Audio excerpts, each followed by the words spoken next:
I'm supposed to look at my own life and make sure everything in my own life is okay. Then I will feel okay.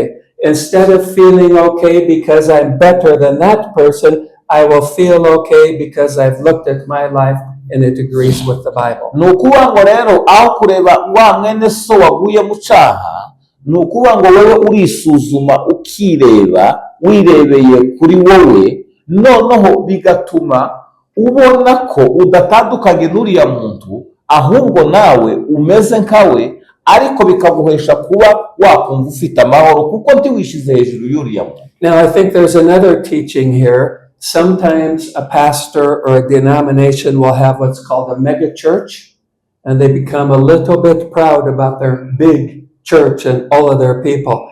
This is saying we should focus, if we're going to be proud about something, we can be humbly proud that our life is based in truth. Hari ukuntu mu madini uzusanga abantu baragize amakanisa manini bafite abantu benshi, ariko uburyo dukwiye kwisuzumamo ntidukwiye kwisuzumira uburyo twagutse cyangwa se uburyo turi benshi, ahubwo dukwiye kwisuzumira kukuri. Now, the sixth of the 7 points is the last part of verse 4, and if people would listen to this, religion would be almost dead. And the gospel would be strong, but religion would be dead. Abantu baramutse bumvise ibiri muri aya magambo, mu by'ukuri idini ryaba ripfuye, ryaba rishizeho ubutumwa bwiza bukagira imbaraga bukagira ubuzima. So in my translation, the last part of verse 4 is, without comparing themselves to someone else. Batigereranyije azabona, that is the last part of verse 4. Nukuvuga ngo azabona icyo yirata kubwe wenyine atari kubwa mugenzi we. Icyo ni cyakane, atari kubwa mugenzi, yabona icyo yirata kubwe ariko ntazabona icyo yirata kubwa mugenzi we. Abantu bumvije icyo rero idini ryahita rishira. Is you're saying that without me comparing myself, I'm not better than that person, I'm not better than that person. We don't compare other people to ourselves. But isn't that what religion is all about? I'm better than that person. My denomination is better than that one. My church is better than that one. Better, better, better. But without comparing themselves to someone else. Nukuvuga ngo azabona icyo yirata kubwe wenyine atari kubwa mugenzi we. Nukuvuga ngo idini aho ryubakiye nukwirata kuri mugenzi wawe. Jewe ndi mwiza, wewe uri mubi, cyangwa se wewe uri mubi, jewe ndi mwiza. Okay, so a lot of times serious religious people are about boasting. Their goal isn't truth, their goal isn't salvation, their goal isn't restoring the sinner, their goal is to look better than other people. Nukuvuga ngo intego mu idini, umuntu ukomeye wita ngo arakomeye, intego Yesu ufasha uwaguye mu cyaha, intego Yesu ko aba afite ukuri, ahubwo intego no kwishira hejuru, no kwikubita ku mutima, no kwirata, no kwibona. So this, all of these verses together, instead of saying that's a bad person, let's get rid of that person unless he repents of his sin, which phrase is nowhere in the Bible. Instead of that, we should be focusing on making sure that we're loving and helping the other person rather than saying I'm better than the other person. Aho kugira ngo rero babashe gukomeza gutinda ngo nibeza gusumba uwaguye mu cyaha, ahubwo bakwiye gukunda wa muntu no kumwitaho kugira ngo bamufashe ave muco yaguyemo. Okay, now I'm going to go back to verse 2 and then I'm going to read verse 5 and ask you guys to explain what this means, okay? Ndababaza ngarutse ku murongo wa kabiri munsobanurire icyo bishatse kuvuga n'umurongo wa kane. So verse 2 says carry each other's burdens, but verse 5 says for each one will carry their own burden. Munsobanurire hano havuze ngo mwakirirane ibibaremerera kugira ngo abe ari bwo musoza amategeko ya Kristo. Umurongo wa 5 ukavuga ngo kuko umuntu wese aziyikorerera uwe mutwaro. Munsobanurire aya magambo icyo shatse kuvuga. So who will explain that? Am I supposed to carry your burden or am I supposed to carry my burden? Eske nkwiye kwikorera umutwaro wa mugenzi wanje wawe cyangwa nkwiye kwikorera umutwaro wanje? I think you can figure this out. Am I supposed to carry the load of the other person, or am I supposed to carry my own load? Because in the first verse we read in this passage, I carry that person's load. That would probably mean he carries my load, which is socialism. But here it says every person carries their own load. Yeah. Twabibonye ko umuntu akwiye kwakirira ibiremerera mwakirane ibibaremerera. Uyu murongo uravuze ngo umuntu aziyikorerera umutwaro iwe ubwe wenyine. Ni ikihe gikwiye gukorwa hagati aho ngaho? So when I look at this at first, it seems like they're saying the opposite, but it's not. It's saying both. Both are right. Ni ukuvuga ngo ubirebye umurongo wa kabiri n'uwa gatanu ushobora kubona nk'aho byavuze ikintu gitandukanye, ariko mu by'ukuri kwikorerana imitwaro ni ukuri, kandi umuntu no kwikorera umutwaro we ubwe ku giti cye nabyo ni ukuri. I carry the other person's load to help them when they're going through a hard time. But I do not judge and criticize them for however they fail, that I might think they fail, because in the end, I am going to have to carry the load of how I dealt with that person. Ni ukuvuga ngo ni byiza ko nikorera umutwaro wa mwene data tugasangira cyangwa se kamugirira uwo mutwaro, noneho naje nkongera nkigarukaho kuko wa mutwaro wanje nikoreye nkwiye kuwugirira na mwene data. So everybody is supposed to carry their own load. I think that means I'm supposed to work to take care of myself, and I'm not supposed to expect other people to take care of me. I need to try to take care of myself. Uyu murongo wa gatanu kuvuga ngo umuntu wenyine azikorera umutwaro we, bishatse kuvuga ngo umuntu akwiye kwiyita kubwe, akiyitaho ubwe, akifasha ubwe, ntatekereze ko ashobora gufashwa n'undi muntu cyangwa se kwitabwaho n'undi muntu. Okay, so I think this is in the end saying all of us are going to stand before Jesus, who is the judge, and then no matter what I thought here, then my load will be on me. You won't have to explain to Jesus why I did this. I will be the one. He will say, why did you do this? Why did you not do this? Ni ukuvuga ngo ikindi kivugwa muri uno murongo wa gatanu, ni ukuvuga ngo twese hari umunsi tuzahagarara imbere y'Imana, umuntu akabazwa ibyo yakoze. Nta muntu uzabazwa ibyo yakoze mu cyimbo cy'undi muntu ngo ibyanje ari wowe ubibazwa cyangwa se byabanije wowe ubibazwa. Umuntu wenyine azabazwa ibyo yakoze. So I think in the end this is saying I'm accountable to Jesus. I'm not accountable to other people. I'm accountable. I will answer to him, not to other people. Ni ukuvuga ngo byose biragaruka bikagerageza umuntu ko ari we responsable cyangwa se bikubarwaho imbere y'Imana, ni wowe bibarwaho, tibizabarwa ku wundi muntu ibyawe. Now as I say this, a verse from Romans comes to mind. I don't know the exact verse, but it says, who are you to judge another man's servant? To his own master or Lord he will stand or fall, and he will stand, for the Lord is able to make them stand. Hari ijambo rivugwa Pawulo yavuze rivuga ngo urinde we ucira mwene so urubanza, kuko imbere y'Imana ngo umuntu wese azahagarara, kandi uko guhagarara ngo Imana nizamufasha guhagarara imbere y'Imana. So I think Galatians 6:5 is telling us about in the end times, we will all give an answer to the Lord. Jesus is the judge. He said all judgment has been given to him. So at the end time, we will answer to Jesus, not to other people now about our life. Ni ukuvuga ngo ku iherezo uno murongo uco wabivuga, umuntu azabazwa ibyo yakoze akiri hano mu isi, kuko tubwirwa ko umucamanza azaba turi imbere abaza umuntu wese ibyo yakoze. So what might that be talking about? In the end, I will answer. I will carry my own load. You won't be blamed for my mistakes. I will be, if I'm blamed at all. Aha ni iki kizabazwa, ntabwo ari wewe uzagayirwa ibyanje, ahubwo ibyanje ni jewe uzabibazwa. niki kiyakivugwa muri uno murongo.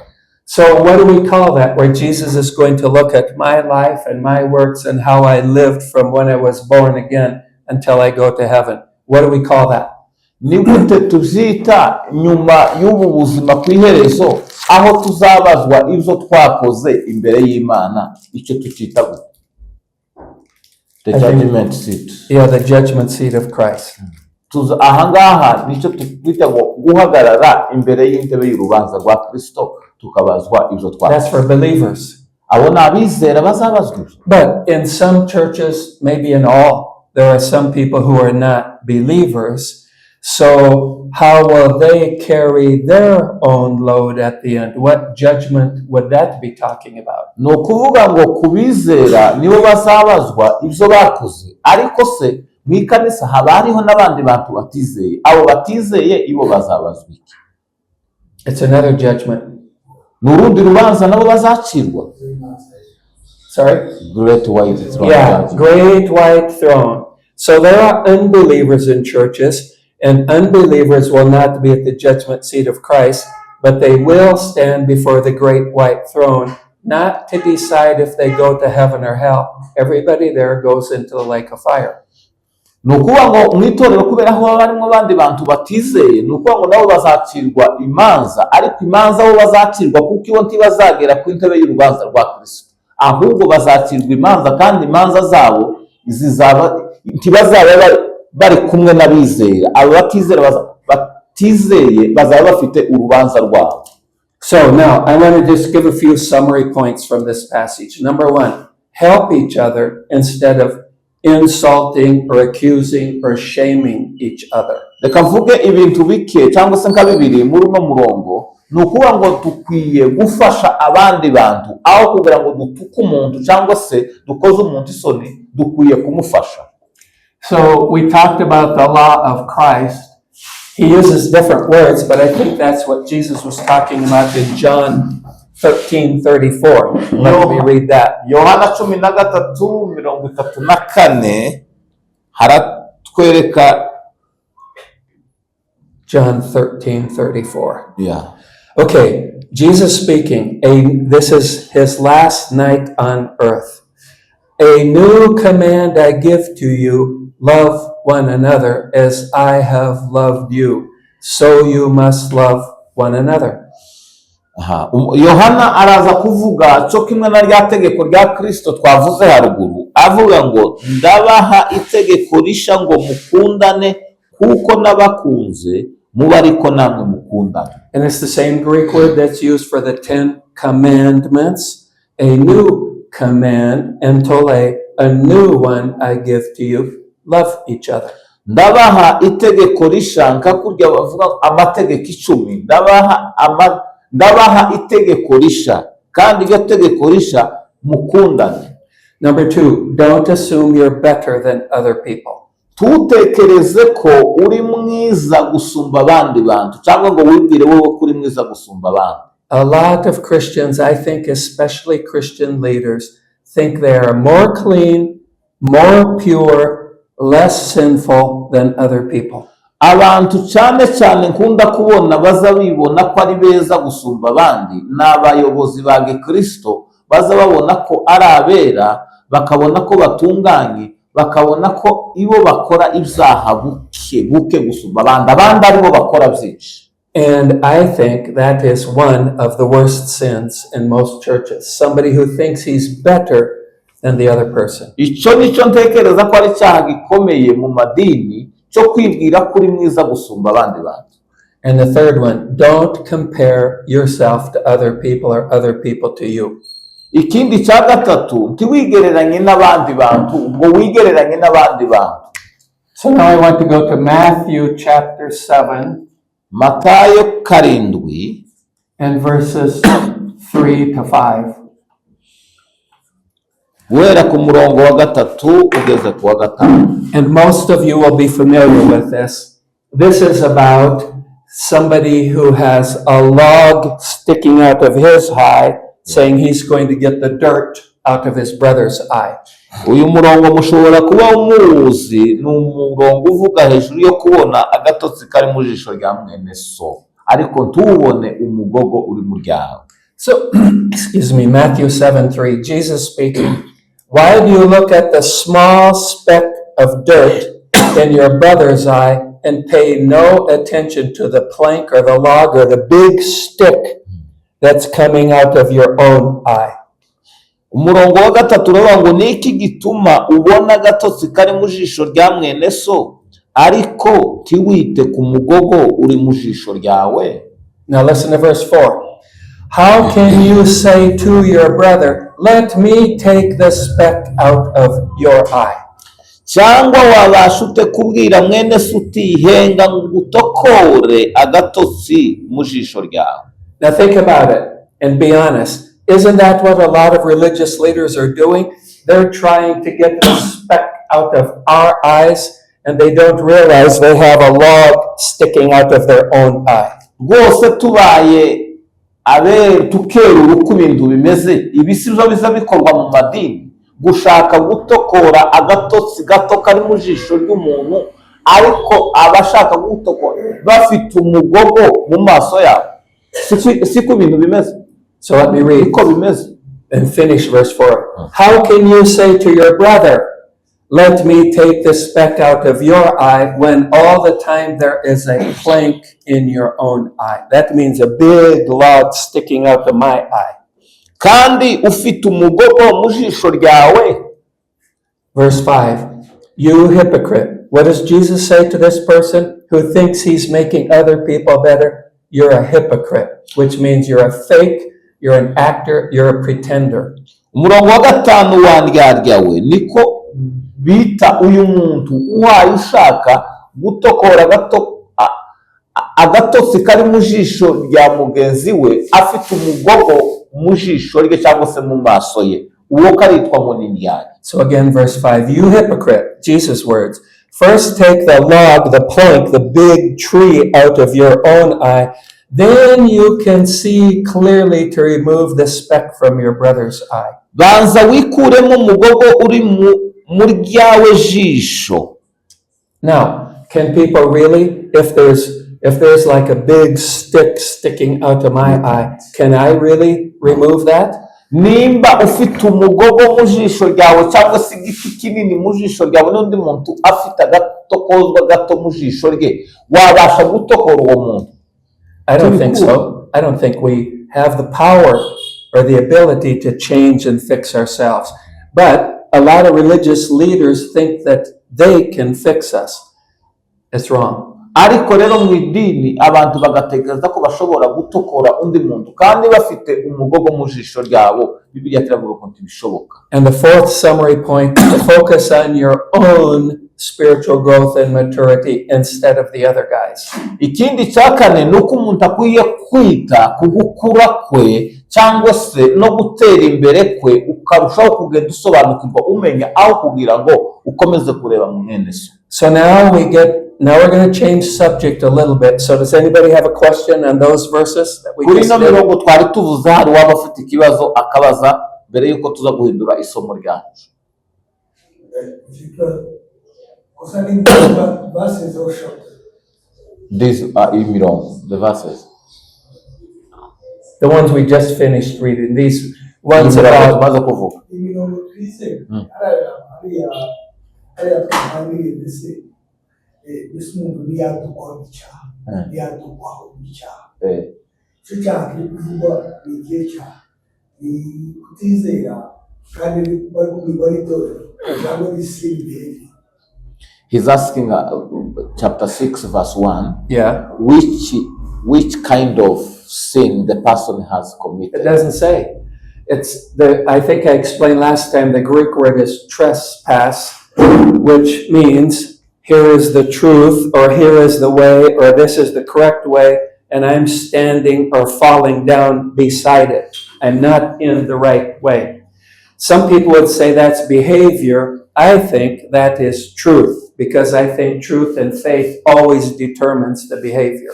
No kuvuga ngo ubushize twarabivuze hano mu ntibagaragaje ngo bavuge ngo icyaha ngo ni iki ngiki, ariko mwibuke ubushize isomo twakoze tusobanura uriya murongo twavuze ko umuntu ahagaze mu kuri, noneho yarangiza akaja ku ruhande. iyo umuntu agiye ku ruhande ni ukuvuga ngo ibyo nabyo zakwitwa ko uwo muntu yaguye mu cyaha, kandi impamvu ashobora kuvuga ko ari icyaha kijanye no kuva mu kuri ukaja ku kinyoma nuko kibaye n'icyaha cy'imyitwarire, nuko n'icyaha cy'imyitwarire kiza gikosorwa n'ibyo umuntu yamenye cyangwa se n'ukuri umuntu yamenye. So remember the main word translated sin in the New Testament, hamartia. What does it mean? Mwibuke mu isezerano risha icyaha mu kigiri kuko baza bagisobanura hamatia, icyo gisobanura niki? Miss.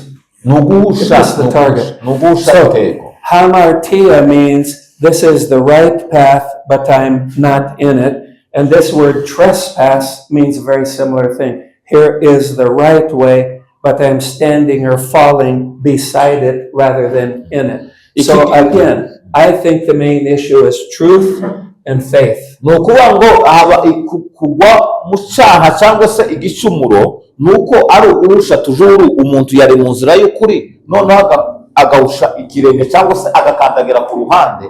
Niyo mpamvu jewe navuga ko icyaha kigenderewe hano ari icyaha cyo guhusha intego cyangwa se guhusha ukuri, aricyo gishobora no kuzara no gukorana. So remember I said the worst sin is unbelief, but I think the same principles apply.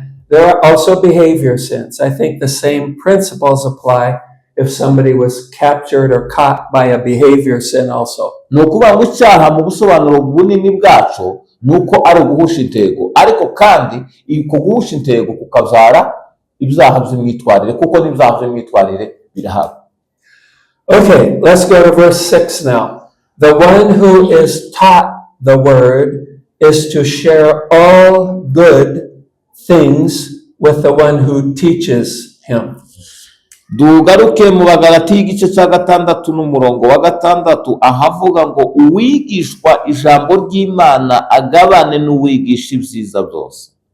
Okay, now the word share, some of you will recognize this word, koinonia. It is the word that is often translated fellowship. Yeah. Ijambo hano gusangira ibyacu n'abigisha ni ukuvuga ngo mu kigiriki ni ijambo koinonia cyangwa se gusabana, ariyo fellowship. Okay, so, but the original word meant to share in a business partnership. Ariko aha bavuga wabyita gusangira ibintu mu bijanye wenda kugirana ubumwe mu bijanye wenda n'ubucuruzi. Or like two or more people own a business together. They share that business. That is what this word originally meant. Ni ukuvuga ngo gusangira bishobora kuba abantu babiri basangiye ubucuruzi noneho bagasangira ibyabo. Irino jambo rifite ubusobanuro bw'ayo magambo. Okay, but that again connects with love. If I love my brothers and sisters, if a main characteristic of our fellowship or of our church or whatever, if the fruit of the Spirit is there, love, then you will be willing and happy to share with other people. Iri jambo ryo gusangira naryo riragaruka kandi rize ku rukundo. Umuntu nimba akunze mwene se harabaho gusabana, haraba mu gusangira. Okay, but now I want to mention the word teaches here because it's not the normal word for teaching. So it's worth spending a minute on this. Ndashaka kuvuga ku ijambo rivuga ngo wigisha ijambo ry'Imana, wenda ndarisobanuramwo byimbitseho gato. Now, do you know the English word echo? Muzi ijambo ry'icyongereza echo? Echo, I even hear it a little bit here. When I speak loud, I can hear a little bit of the sound coming back to me. That's what echo is. Echo kuba bizi ni igihe umuntu avuga ijwi kujya uhavuga rigasamira cyangwa se ukaza wumva ryajwi ko riragenda rikugarukaho. So this Greek word is kat echo. So it means a sound, but it means the sound is coming down from someone else, and it's kind of similar to teaching. So whoever is giving you the sound of truth is what it means. Teaching is not bad, but it's a little different word. Kuvuga ngo wigisha ijambo ry'Imana nabyo ni byiza, ariko kirushaho ni ukuvuga ngo n'umuntu wayo uvuga ijwi ry'ukuri rikagenda rikagaruka, ijwi ry'ukuri akarivuga rikaza rigenda rigaruka, ariko ijwi ry'ukuri. And the reason I'm mentioning this is Paul uses this word again and again consistently for teaching somebody the truth of the faith. iri jambo Pawulo yagiye arigarukaho kenshi yayigisha kwizera. Faith means you believe something. Kwizera ni kwemera ikintu. The faith, consistently in the New Testament, means what you believe is the truth, which is the gospel. So, important to see this. At the end of this passage, Paul is talking about the truth, the faith, the gospel. Icyo Pawulo avuga gusangira rya jambo ariyo twise eko ijwi rigenda rigaruka ariko ari ijwi ry'ukuri, agenda avuga ubutumwa bwiza bwihariye, kwizera kwihariye. So I think that confirms what I said before. The worst sin, the greatest, most dangerous sin is unbelief. So in the very next verse, excuse me, he's using a word that Paul uses to talk about teaching somebody the truth, the faith, the gospel. Biremezanya n'ibyo twavuze haruguru, kwigisha ubutumwa bwiza cyangwa se gutangaza inkuru nziza ari ubutumwa bwo kwizera, bwo kwemera. Okay, now we get into a passage that's controversial, but it's only controversial if somebody doesn't understand and believe the gospel. Noneho rero tugiye kugera ku rindi somo rigirwaho impaka cyangwa se abantu bakoreraho impaka nyinshi cyane. Okay, so verse 7, do not be deceived. And that is a normal word. It means don't let somebody tell you or teach you something. He just was talking about teaching that is not true. Umurongo wa karindwi aravuga ngo ntimuyobe, cyangwa se haruguru yahoze avuga kwigisha ijambo ry'Imana. Uyu murongo wa karindwi ntimuyobe cyangwa se umuntu wenda yigishije ikindi kitari ukuri. So in verse 6, the word he uses for teaching is one he uses probably every time when he's talking about teaching the faith, which is the truth and the gospel. Ijambo yakoresheje kwigisha ijambo ry'Imana, kwigisha kwizera, kwigisha ubutumwa bwiza, kwigisha ukuri. So when he's talking about being deceived, that's probably still talking about the teaching about the truth, the faith, which is the gospel. Aha yavuze ngo ntimuyobe, biraza kuba zogaruka kuri ibi yaravuze mu murongo wa gatandatu wo gukomeza kwiga kwizera, kwiga ukuri cyangwa se gusobanukirwa ukuri. And we need to remember the main theme of the book of Galatians is flesh or spirit, law or gospel. Do I do the things that get me blessings and get me to heaven, or did God already do them through Jesus? Ni ukuvuga ngo mwibuke ko urwandiko rw'Abagalatiya ruvuga hejuru y'umubiri cyangwa se kamere n'umwuka, bigenda bagereranya ibyo bintu zombi. Okay, now the word that he uses there, God is not mocked, is the word for knows. Hari ijambo rivuga ngo Imana ntinegurizwa izuru. So what I think that means is turning your nose up. Like I go to somebody and I'm looking down at them because I think I am higher than them, so my nose is up to them. But it means a pride word, and it means putting the other person down. Iri jambo uko ryasobanura ngo Imana ntikinishwa cyangwa se Imana ntinegurizwa izuru. Umuntu yarimo areba hasi ariko akaba ngo karereka Imana izuru. Now here's some English words that equal that. Contempt means I don't respect this person. Derision, which means I do things to make them down. And mock, I laugh at them because I think they're stupid. Imana ntinegurizwa izuru cyangwa se Imana ntikinishwa cyangwa se gusuzugurwa cyangwa se guyiseke. But who's the person who I am putting my nose up to make them down in this verse? Ninde uhayineguriza Imana izuru. So what this means is a lot of people think they can do whatever they like in this life, answer to God, but we just did read, we will all carry our own load at the final day sometime. twabivuze abantu benshi bashobora gukora ibyo bakora hano ku isi bakabikora batekereza ngo ntaco imana izababaza, ariko twabivuze ko ngo tuzahagarara imbere y'intebe y'urubanza rwa Kristo. Now, if you take the very next, let's see, it's 1, 2, 3, if you take the next 6 words alone and remove the words before and the words after, then you can use these next 6 words to try to prove your false belief about obeying the law and self-righteousness. Uramutse udasobanukiwe, hari amagambo agera nko muri atandatu ari hano hagati, uramutse utumvise amagambo yabanjije avugwa haruguru n'ayandi magambo azakurikira hasi, ushobora guhita ukoresha iki cyanditswe ushaka gushigikira gukora kwa muntu cyangwa se imbaraga z'umuntu kumvira amategeko no kutayumvira. Okay, so the next 6 words are: a man reaps what he sows, or he harvests what he plants. Kuko ibyo umuntu abiba ari byo azasarura. So I used to be a farmer. I used to do a lot of planting. I would plant maize, and at the end of the season, I would harvest maize. Jewe nari umuhinzi, nahoze ndi umuhinzi. Noneho ibyo nahinze ngahinga, ariko nyuma y'igihe cy'amezi kaza gusarura ibyo nahinze. If I planted soya, I would harvest soya. Nukuvuga ngo icyo nabibye nicyo nagaza nsarura.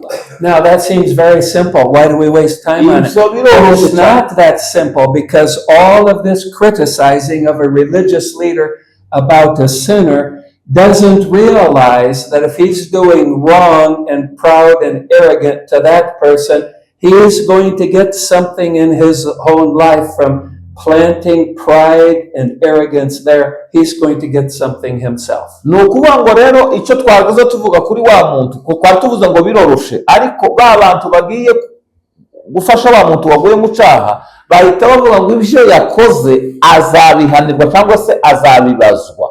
Okay, now there's a very practical teaching here, and this is a teaching that some cultures understand more than other cultures, I think. Ahangaha harimo isomo riri pratique, imico imwe ishobora kuzemera indi ntizemera. So if I want maize, how do I get maize? Nimba shaka ibigori cyangwa se gusarura ibigori, ni gute nshobora kubibona? Does it just happen? Birizana gusa. Everybody knows it doesn't just happen, but a lot of people in their life think something just happened.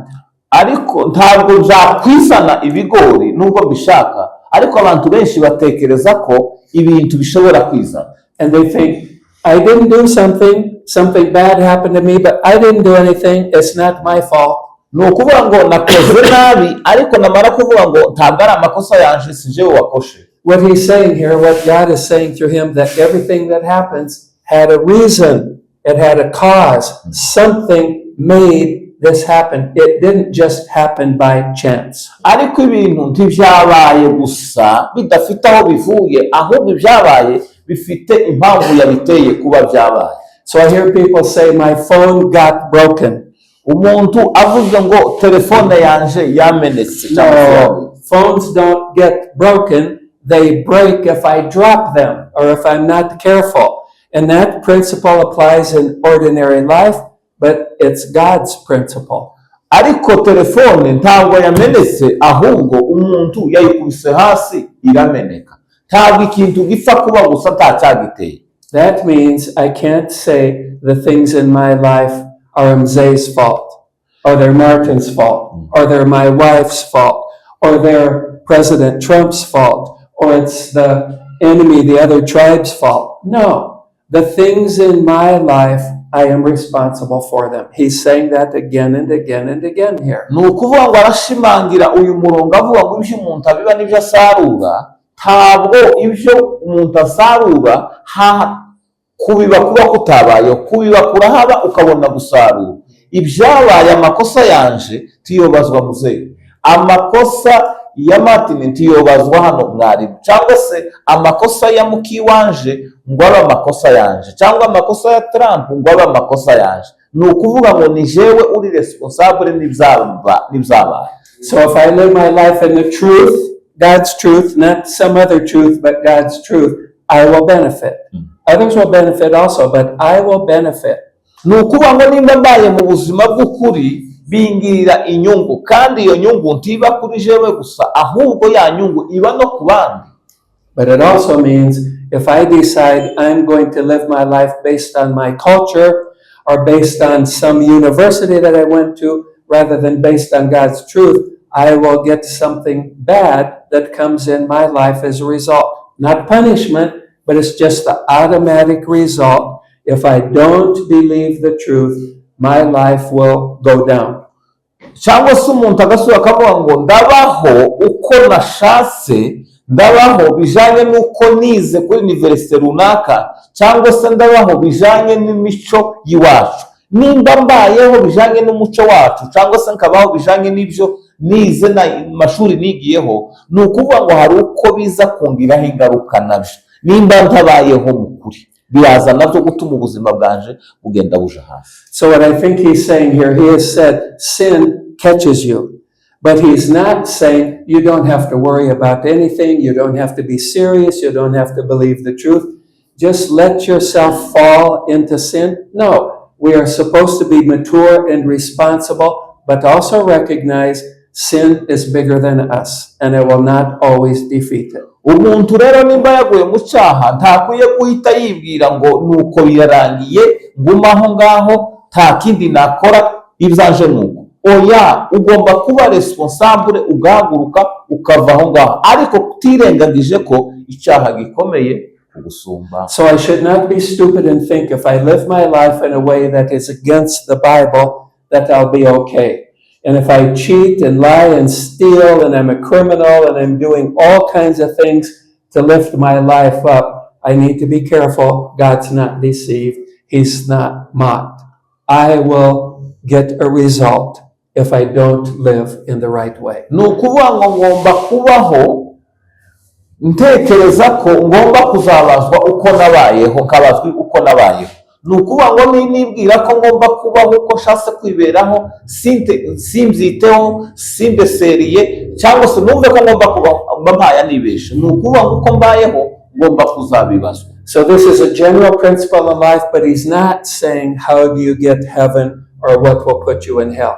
Don't allow that. And that's why I said these next 6 words, if you don't know the gospel, religious people will use them to try to enslave us. Ibi rero mpaya mvuga ni ibintu biri pratique z'ubuzima bwacu bwa buri munsi, ntituze kubihuza n'inzira yo kuja mu ijuru, kuko uramutse ufashe ibi mpaya mvuga ugahita ubishira no mu bijanye no kuja mu ijuru, naho idini riza rifatira umuntu ukabimbata cyangwa se ugacanganya. So salvation in heaven are 100% what Jesus does and me believing in what he does. 100%, not my behavior. Ijana ku ijana kuja mu ijuru nico Imana yakoze mu mwana wayo, ncyizeye cyangwa se ncyemeye, bidahuye n'ikindi kintu cyose cyose ushobora kongeraho cyangwa gukura. But to those who think that I am teaching a license to sin, no. I'm saying it does matter how we live our life on earth. Kubatekereza ko mpaya nigisha ko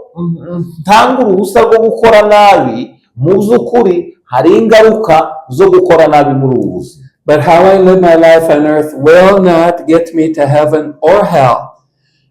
But it is important and right. That's what it's saying. God knows what I'm doing, and there will be a result of however I live my life.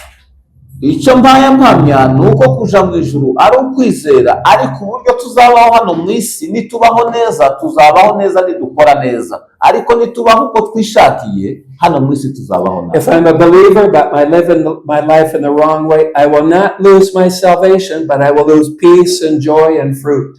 Nimba ndi uwizera nkabaha uko nishakiye, ngakora n'ibyo nishakiye byose, nzatakaza ibyishimo n'umunezero n'amahoro, ariko ntabwo nzaba ntakaje agakiza. And I believe very much if I'm behaving in the wrong way, God will work to correct my behavior.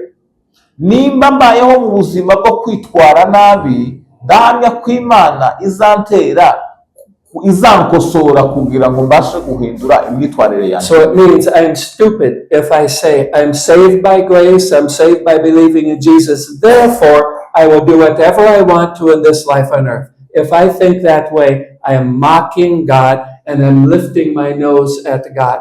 No, I can't mock him. Something will happen if I live my life in the wrong way. umuntu kandi akibwira ngo nizeye Imana, nizeye Yesu, nizeye ubutumwa bwiza ko ndaja mu ijuru 100%, ariko rero ubwo nizeye ibyo ngibyo ngomba gukora uko nshaka kose, ngakora nabi, kitwara nabi, ngakira ibyo nkora byose, Imana akazayineguriza izuba. Uko ni ukwibesha.